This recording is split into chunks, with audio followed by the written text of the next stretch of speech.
Hi, Katrina. Hi. This is a great place to meet each other. That's exactly what I was going to say. Did you ever imagine that the first time we're going to sit across each other and talk about each other's lives?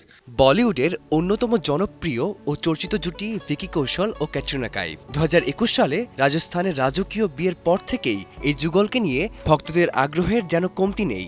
সম্প্রতি স্বামী ভিকির জন্মদিনের বিশেষ লগ্নে আরও একটি মধুরতম মুহূর্ত ভক্তদের সাথে ভাগ করে নিলেন এই অভিনেত্রী।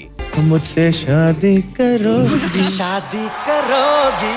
16ই মে ছিল অভিনেতা ভিকি কৌশলের 38তম জন্মদিন। সামাজিক যোগাযোগ মাধ্যমে শেয়ার করা এক পোস্টে প্রথমবারের মতো দেখা মিলল ভিকি ক্যাটরিনার পুত্র সন্তান বিহানের। গত নভেম্বরে মা হওয়ার পর থেকে নিজেকে লাইমলাইট থেকে কিছুটা দূরে রেখেছিলেন Katrina.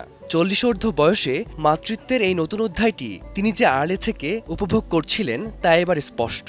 Katrina Kaif and Vicky Kaushal, welcome to Tapecast. জন্মদিনের পোস্টে ক্যাটরিনা মোট 4টি ছবি শেয়ার করেছেন, যার মধ্যে দ্বিতীয় ছবিটি এখন নেট দুনিয়ার কেন্দ্রবিন্দু।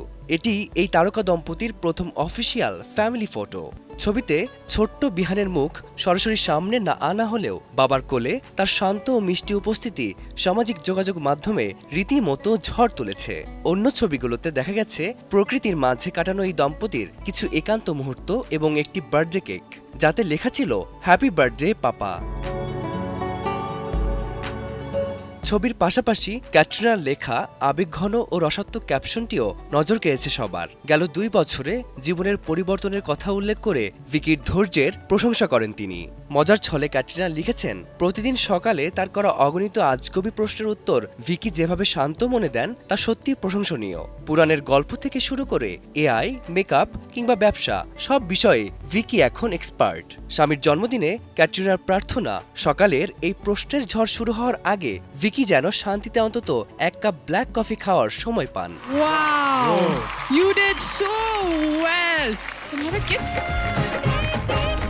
ছবিগুলো পোস্ট হওয়ার পরপরই বলিপাড়া থেকে শুরু করে সাধারণ ভক্তদের শুভেচ্ছার জোয়ারে ভাসছেন এই দম্পতি। ছেলে বিহানকে সাথে নিয়ে ভিকি ক্যাটের এই নতুন পথচলা আরও প্রসারিত হোক এই কামনা অনুরাগীদের। ফারদিন মাঝার, সময় সংবাদ।